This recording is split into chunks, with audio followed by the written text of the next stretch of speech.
Hey ladies, welcome to The Power of the Ask, the podcast where we ditch the waiting and embrace the asking for what we truly deserve. Welcome to The Power of the Ask. Hello everyone, welcome to The Power of the Ask podcast, which helps you get what you need financially and personally. We are so glad that you're here today. My name is Lisa Zeiderman. I am managing partner at Miller Zeiderman, and I am one of the co-hosts with my dear friend, Precious Williams. Now, we have a fabulous guest today, and Erika has actually appeared before on our podcast, and we're so excited to have her back. Erika Wasserman is one of only 100 certified financial therapists in the United States. I'm going to say it again because I find it incredible.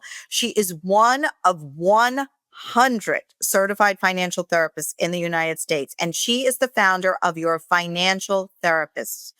Erika helps individuals, couples, and companies stop freaking out about money and start talking about it with less shame and more confidence.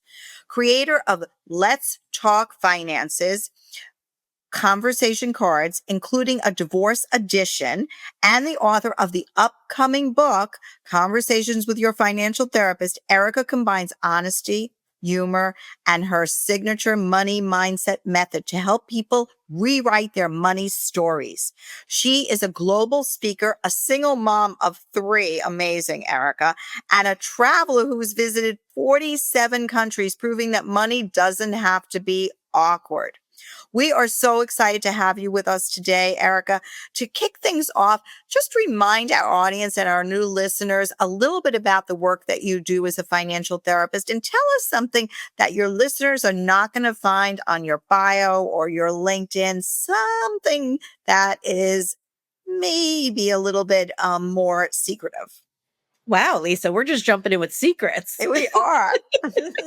I love that. So yes, I'm so happy to be back with you on The Power of Ask, because talking in general, as women, we love to do it, most of us. And the more that we learn to talk, especially around the awkward conversations around money, the better we're going to be at it. So for me, it was talking with my dad about money when I went to the grocery store as a kid. And the conversations just kept growing from there. And then when I'm on a roller coaster of life, as you mentioned, I'm a single mom to 3 now teenage girls. But I got divorced over a decade ago, left my consulting business. I was working for IBM, traveling the world, and I had to reshift my whole life, which was really freaking scary, and I will be very honest about that. But with all that, I was able to ask questions around money that other people around me weren't, which helped me come to different choices and opportunities. And I started seeing that throughout my life for the next 10 years until I heard the term financial therapist. And that's when the lightning went off and I was like, oh my God, this is what I need to do. And I want to help people. And I guess my little secret is, for me, it was helping people. So I didn't know what I wanted to do with finance, let's say, right? I had my job, but how was I going to help and impact others? And I found meditation. And going through my divorce, an older cousin said to me 2 things. 1, start getting clear on what you need, because when you do, you'll be able to ask for what you need better. So who are you? What do you want? And what's your purpose? Big questions to ask somebody going through a life change. And then the other thing that she asked, which is really funny, or told me, is this is the time to lean on people. This is where relationships are built. And this is where you're going to find out who your friends are, where shared memories and moments happen. And when you look back, you'll have a better relationship all around you versus going through it alone. And at the time, I'm not good at asking for help. I don't know about you. I'm not good at it either. And I took her advice to heart. I had 3 kids under the age of 4. I was moving states. My marriage was over. And I started to ask for help. And people started showing up, and it felt good for them. And in return, it actually helped me and felt good for me. And those relationships and those moments, one lady came up with cut fruit to my house one day. And I couldn't believe it. And she goes, I hand cut it because I wanted to give you something with love. Right. And it was just so beautiful, the relationships that started to come out of asking for help and letting people know that I could use a helping hand. So that's what I would just probably say is just as tough as we think we are, and you think the person's got it, sometimes something as small as cut fruit or, a text saying, I'm thinking of you or how can I help you really makes a difference. Amazing. I think that that's right, Erica. And I think being able to lean on people and your community is so important. And that is really a gift that I think that all of us need to learn, particularly as women, is to lean on one another so that we can move each other forward. And what I want to jump in here on is so over the years being a single woman, I know a lot of your audience is single through lots of different ways, right? Is I now have a board of directors. And so what that is friends, girls and guys that have an expertise in a different area. So they're the one that I pick up the phone when I have a car question, a different one to pick up the phone when the toilet's not flushing right, right? A different one when I want to talk investment and insurance questions. And so I call them my board of directors. And so I couldn't find one person to replace my quote unquote spouse, right? My partner that I was used to having those conversations with, or my dad when he passed away. So what I did is I built a board of directors. I love that term. I've heard that term before and I love it. I sometimes call it an advisory board also. But essentially, you are building a group of people that you can lean into who actually have knowledge and information that you can actually utilize and you're going to give back to them as well. And it is something that is so important is to essentially build your team of people that are going to be your team that you can turn to. And when you look at any successful company, business, entrepreneur, look around them. They're not doing it by themselves. And that was the big mental shift for me is when I took a step back to say, like, those people who idolize, not the right word. Those are the people that, I look up to weren't doing it alone and neither did I. And so that's how I started building out my board.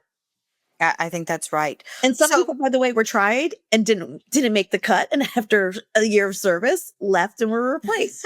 Keep that in mind too. I love that. I love that. So, Erica, I know that you are familiar with our Get Savvy About Your Money workbook. Tell us, first of all, what it is and why and you and I talked about this before. Actually, we started the podcast today. What is it that you love about it? How can it be helpful to people, do you think? First of all, I'm obsessed with the workbook. I printed it out. You could it's free, it's online. And in full disclosure, I worked with Savvy Ladies to develop it. So I'm a little biased here. But what we together really wanted to provide for people is a tool. And so the workbook in here has lots of different opportunities. And I'll give you one idea of this. I love what you all did with this. I love a financial vision board because if you see your dream, I even say hang up a picture. You want to go on vacation. We're just talking about summer travel. Put up a picture of that vacation, frame it, see it. Financial vision board. In the workbook, there's a click where you could do a Canva vision board. Dude, you made this so easy. You saving for a car, a wedding, a honeymoon, paying off credit card debt. Start building the pictures. And then it's going to be able to help you talk about it more, which leads to another page, which is about boundary setting and emotions, terms. I mean, it has everything. It's like 20 pages, but it is a great resource if you're looking or thinking about how do I get better at understanding my relationship with money? Start here. Free, downloadable, Savvy Lady website. And the money workbook, as a financial therapist, what differences do you see in how men and women are conditioned to go after what they want, especially when it comes to money? I love this, especially with the great wealth transfer, with more women taking on money and being responsible for money. I was talking with a male financial advisor just this week, and it was his insight, so I can't take it as mine. And he says to me, you know what boys do at like teenage boys do at sleepovers? I'm like, nope, never been a teenage boy. And he goes, we sneak out and break stuff. Do you know what teenage girls do at sleepovers? I think I've had a teenage girl, so I think that they watch movies and they do s'mores and they talk about boys. There you go. They talk, they listen, they problem solve. So now we're starting to talk about money. Again, boys are used to problem solving and talking about it, right? They're used to just doing. And so as more and more women are taking control of finances, we want to be a part of those conversations, into those problem solvings, into those emotional side of money is really, really what it is. And so when you're looking for an advisor or looking for somebody to talk to about money, think about that other person's skill set. Are they the guy or girl that normally like skipped out of the house and was breaking stuff? Or the person that was sitting and listening and learning and wanting to do best for their friends around them? Start with those people first to add to your board. Love that. You have worked with so many people through the emotional side of money. I mean, that's what a financial therapist does, right? What story or pattern do you feel is the most universal in working with all of your do you call them clients or patients? Clients, Clients. Okay. So what story or pattern do you think is the most universal in terms of working with your clients? I'll take two. Okay. The Go for first it. one's shame, right? Oh my, I'm so embarrassed I'm in credit card debt.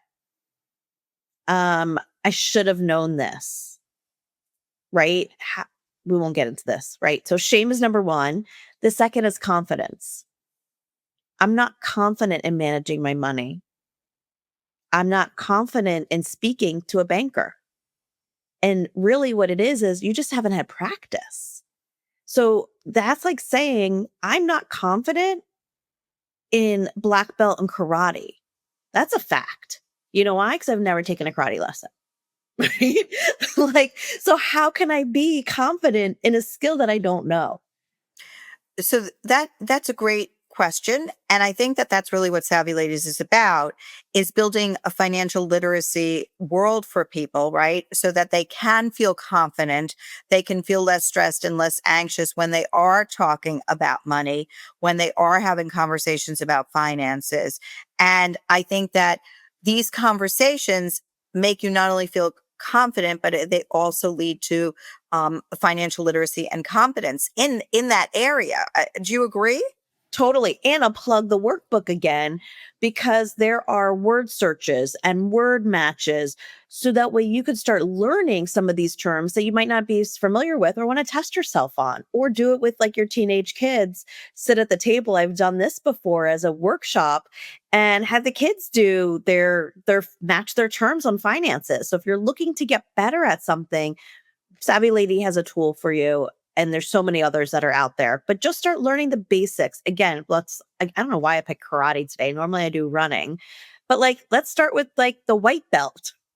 And which is the same thing with finances. Start with the basic terms of like APR for your credit card and savings, needs, wants, understanding where your money's flowing. Start with the basics.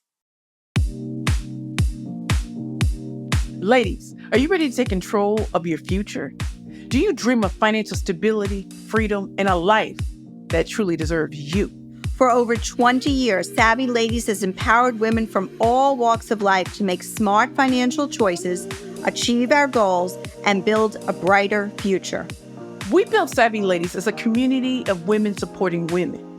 We offer free financial educational programs, a trusted helpline, and guidance and advice from America's top financial professionals. You can access the financial helpline at savvyladies.org or where you get your apps under Savvy Ladies. Savvy Ladies equips you with the knowledge, confidence, and support you need to thrive. So don't wait. Join Savvy Ladies today and start building your financial confidence and well-being now.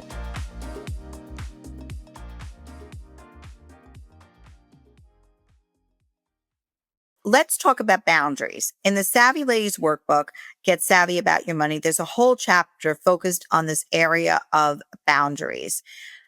I love this topic because it's about learning to say no. So yesterday, I'm going to say, before I even get to this, I picked up the phone. I saw who was calling. And the first word out of my mouth was no. It wasn't hello. It was no. And the other person on the other side who knows me very well like laughed because I was that's laughing. I thought it was a spam call where you're just like, no, like, no. right before they even pick up the phone. I knew they were going to ask me something that I didn't want to agree to. I And love it. it was just that simple. Sometimes people say that the two words that I use the most are absolutely not. Huh? But no is definitely, so it was just no. And the person was laughing and it kind of disarmed, the situation. But this idea of learning to say no and setting financial boundaries with others, I think helps build stronger, healthier money habits. How do people get to that point? You have that book about getting people to say yes. How do you get people to say no? Well, I want to say boundaries isn't always about no, it's also about yes. And so I'll give an example. I was speaking with a very successful, extremely successful financial advisor. I work with everybody, people, right? And she's like, I am not doing any free events next year. Right. It was like, I'm tired of doing it. My calendar's booked with free events this year, and I'm not speaking at any more free events.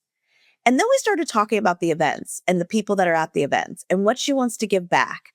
And all of a sudden, we created a boundary. And I said, what if your boundary was once a quarter, you did a free event? Because it meet your aspirations, your goals, things that fill you up inside. So a boundary isn't a hard no. A boundary is setting something that works for you and for maybe the other person, right? So that's a good example. Another client, parents kept asking for money. They had one asset that they could sell. It was a car. And instead of kept saying yes and giving the parents money, a boundary came up as once the car is gone, the one asset that you have left, then I can help support on other things. We'll come up with a dollar amount together.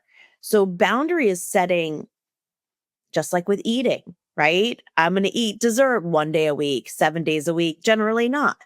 A boundary is the same thing. And in the workbook, again, I'm going to plug this workbook because I love it. There's boundaries in there. I do or do not, you get to fill in, like to buy groceries because. And that one came about because a client I was working with loved to buy groceries, colorful groceries, because she grew up, everything was white, pasta, beans, rice. And so for her, definition of success was yellow peppers, orange juice in the fridge, even if she didn't eat it, which drove her partner crazy because they were overspending in groceries. Had nothing to do with the dollar amount in the groceries. For her, it was a sign of success. I love that. A color in your groceries is successful. I love that. As you, Erika, have grown your business or your brand, how has your mindset around asking evolved?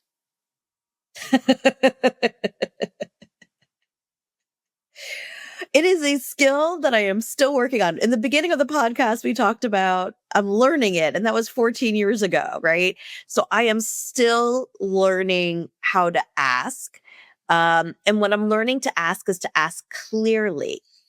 So I think I was a little bit vague when I started my business of, oh, if you know somebody, can you introduce me? Well, that was too vague. So now I'm getting to, do you know somebody's running a conference that needs a new speaker with some great ideas? And so, or what's your favorite conference that you go to?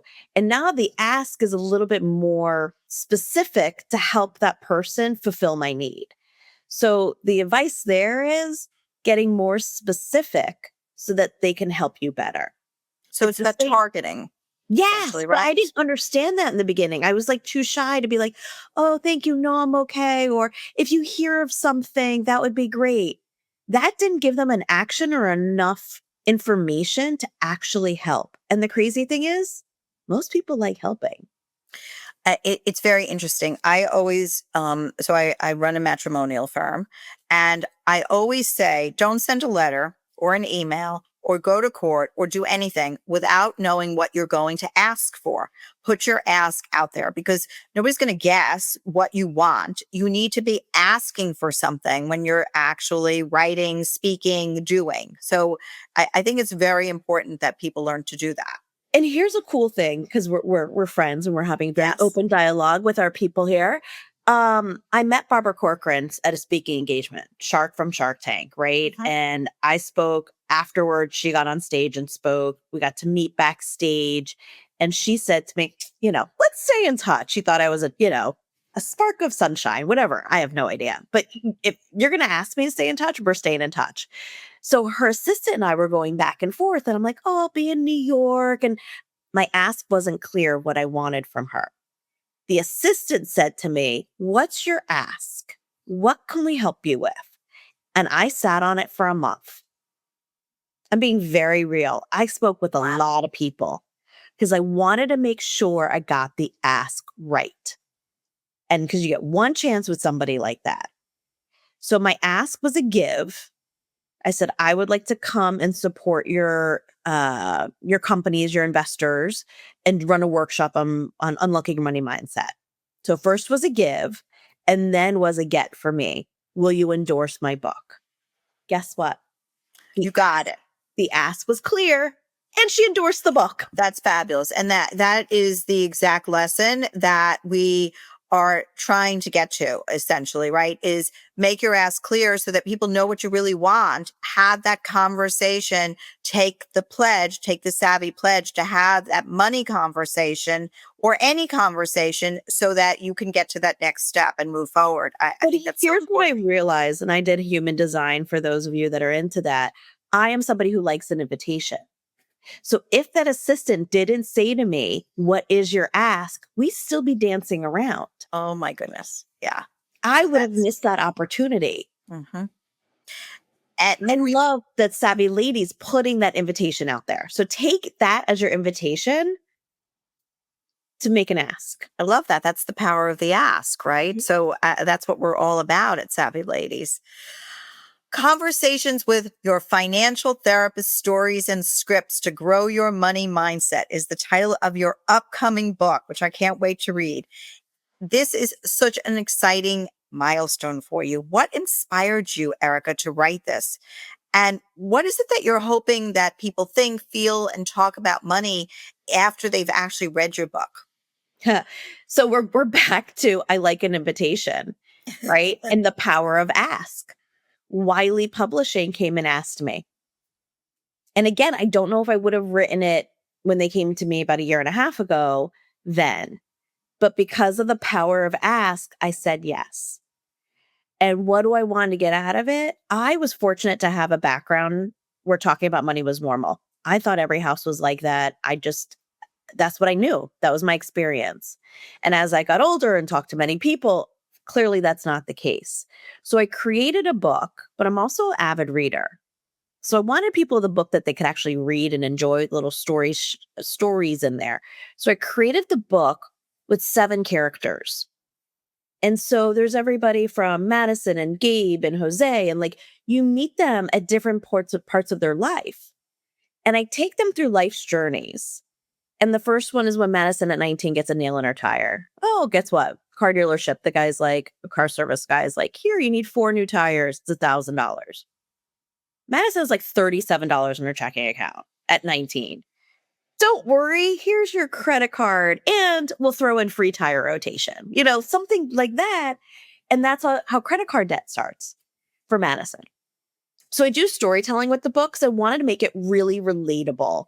And then I added the scripts in the back of the book so you could see what a conversation looks like. Let's go back to the karate that we're talking about. You don't know what the moves look like. You don't know what the series is like until you see it. You see the instructor do it. And so the scripts in the back are some guidelines of what the conversation could look like. It's great. Who were you envisioning when you were writing this and doing your storytelling? Who were you envisioning as your reader? What were you thinking? Who is that person who is going to read your book? Somebody ready to change their mindset around money. Somebody who's been hemming and hawing and unhappy, sleepless nights, uncomfortable with conversations around money, and know they want to change, but don't know how. So the book is really a tool. I created the money mindset method. It's a 5-step method using the word money, right? Oh, why not? And to help you have those conversations when you're ready.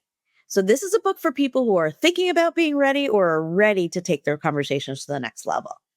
Speaking of conversations, Yeah. Savvy Ladies recently announced our pledge. It is our Savvy Pledge, where we are encouraging all savvy women and people in general to commit to having a money conversation. Before we wrap this up, Erika, I want to hear from you as the financial therapist. I think it's like one of 101. Do I have that right? In the country. Okay. Why it's so important for women to engage in open, honest conversations about money. And why do you think this movement, this idea of having these money conversations can help shape that next generation, which is what we at Savvy Ladies are going to do next. I mean, that is our goal, is to start having conversations with our children about money also. So as women prepare to lead into this largest wealth transfer in history, that we are preparing the next generation. So talk to me about this. Okay. Let's talk about when you have a secret. What happens? Shame. Remember you asked me in the beginning what is the word that comes up? Shame. So when you don't talk about money, you have shame. You suppress it. So when you push something down, it sits. And then we add layers as we go through life. We go to university, we have a job, we get debt, the electric bill, the kids' expenses. All of that shame starts layering and layering and layering, and then it adds to illness. It also adds to insecurity and our confidence around money. So talking about it is going to help you release that energy. Think about like a zit, right? I love visuals, right? But when the zit underneath is like building and building and building, and you're like, oh, it will just pop. We can find a solution. That is the same way of talking about money. It is uncomfortable and building and building and building, and we need to release it. And why? Back to those slumber parties, back to those conversations. How do we get better at anything? Exercise, your job, being a parent. We start talking to others and start learning from one another. Start building your board out. Whose advice seems a little bit better than others? And that's why we need to do it as a community and not as a silo. So building the community at Savvy Ladies, building the community amongst your girlfriends, in your church, in your community, at work, however you need to find that community, go for it. I love that. And I think it really is all about building community. I will say, I think that that's one of the things that Savvy Ladies really does well, is we have built community and connections.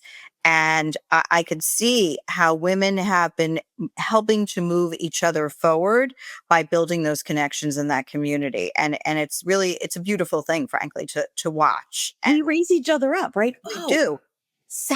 Emily just got out of debt. Oh, she's doing it. I can do it.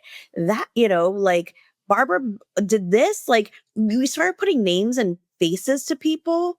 We start getting inspired and we start building our own confidence. And do you just notice my body just sat up? Yes. That's what happens when we start talking and gaining small gains. Same with working out, right? Small gains happen. You don't all of a sudden wake up with like buff shoulders. I wish, right? It's those small gains. The same with those financial conversations. And before you know it, you're sitting taller. Love that.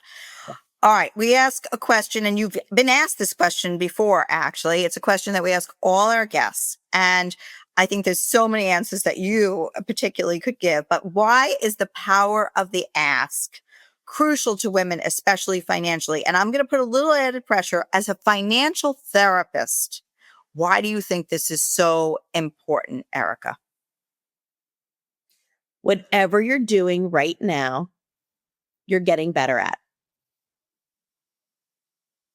I'm going to leave it at that. Whatever you're doing right now, you're getting better at. So without that ask, you are going to stay where you are. If you are confident, if you are happy with your financial situation, keep going. You're great where you are. 90% of people that come across me, you, in our world of finances are not. So whatever you're doing right now, you're getting better at.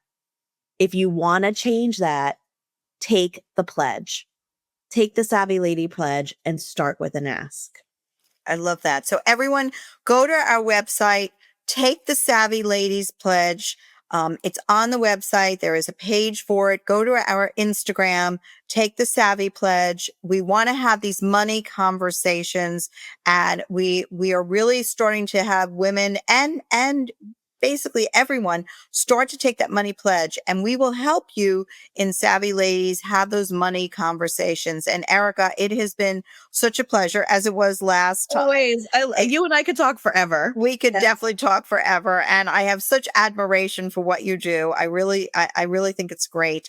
And I'm going to say, everyone, keep listening to the power of the ask and subscribe, and tell a friend, tell a friend, tell a friend about the power of the ask, and share it on your social media. And please send reviews as well. But share it with your friends and your neighbors and your advisory board. By the way, Lisa, that was a great ask. There you go. Exactly. Thank you so much, Erika. Thank you. Thanks for joining us on this episode of The Power of the Ask, ladies. Don't forget to like, review, and subscribe to spread the love with #PowerOfTheAsk.